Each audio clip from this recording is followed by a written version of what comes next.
অবশেষে কারামুক্ত হলেন বাংলার বাখ্যাত লুৎফুজ্জামান বাবর। ৬ মাস আগেও কেউ কল্পনাও করতে পারেনি আবারও মুক্ত বাতাসে নিঃশ্বাস নিতে পারবেন বাবর। অথচ সেই মানুষটি পুরনো সাম্রাজ্য ফিরে পাবার অপেক্ষায়।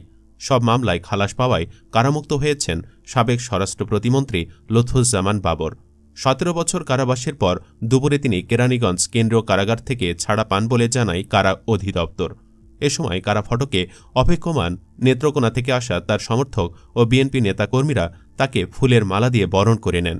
বিষয়টি নিশ্চিত করেছেন ঢাকা কেন্দ্রীয় কারাগারের জ্যেষ্ঠ জেল সুপার সুরাইয়া আক্তার।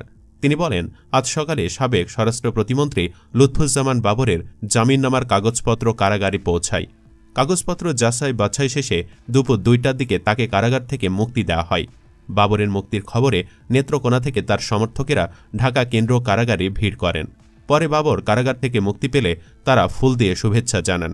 নেত্রকোনার খালিয়াজুরি উপজেলা বিএনপির যুগ্ম আহ্বায়ক ফুল মিয়া বলেন, দীর্ঘদিন পর আমাদের নেতা বাবরকে মুক্তি দেওয়া হয়, তাই ভোরে নেত্রকোনা থেকে রওনা দিয়ে ঢাকায় এসেছি। তাকে মুক্তি দেওয়া হলে আমরা তাকে বরণ করে নেব। একই উপজেলার মহিলা দলের নেত্রী কল্পনা বেগম বলেন, বাবর সাহেবের মুক্তির জন্য আমরা অধীর আগ্রহে অপেক্ষা করছিলাম। আজ তাকে মুক্তি দেওয়ায় আমরা অনেক খুশি। একসময় তার স্পাইক করা চুলের স্টাইল অনেককে বিমোহিত করত। কথার ফাঁকে ফাঁকে বলতেন ভাঙ্গা ইংরেজিও।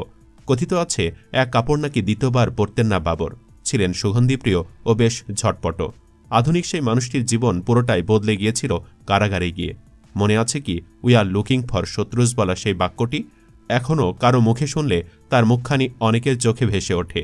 বক্তব্যে টেলিভিশনের পর্দা আর মাঠে আইনশৃঙ্খলা বাহিনীর সদস্যদের তটস্থ রাখা সাবেক সেই স্বরাষ্ট্র প্রতিমন্ত্রী লুৎফুজ্জামান বাবর আবারও মুক্ত হলেন।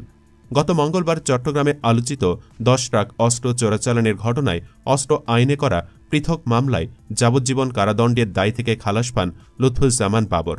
বিচারপতি মোস্তফা জামান ইসলাম ও বিচারপতি নাসরিন আক্তারের সমন্বয়ে গঠিত হাইকোর্ট বেঞ্চ এ রায় ঘোষণা করে। এ রায়ের মাধ্যমে বাবর তার বিরুদ্ধে করা সব মামলা থেকে খালাস পান। ফলে বাবরের কারামুক্তিতে আর কোনো বাধা নেই।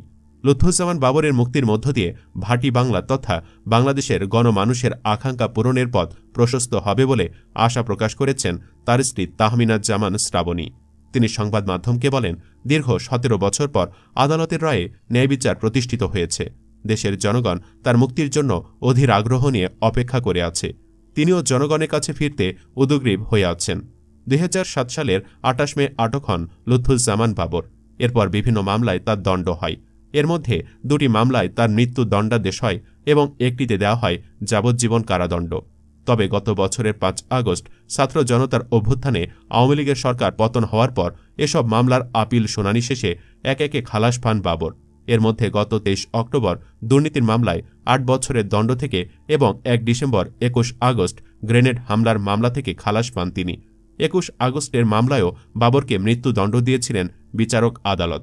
সুপ্রিয় দর্শক, ২ যুগ আগে বাবর যখন ক্ষমতায় ছিলেন কেমন মানুষ ছিলেন তিনি, তাকে নিয়ে আপনার কি মূল্যায়ন? কমেন্টে জানাতে পারেন যে কোনো মতামত। ভিডিওটি ভালো লাগলে লাইক, শেয়ার ও চ্যানেলটি সাবস্ক্রাইব করুন এবং পরবর্তী ভিডিওগুলো সবার আগে আপনার সামনে পেতে বেল বাটনটি প্রেস করে রাখতে পারেন। আল্লাহ হাফেজ।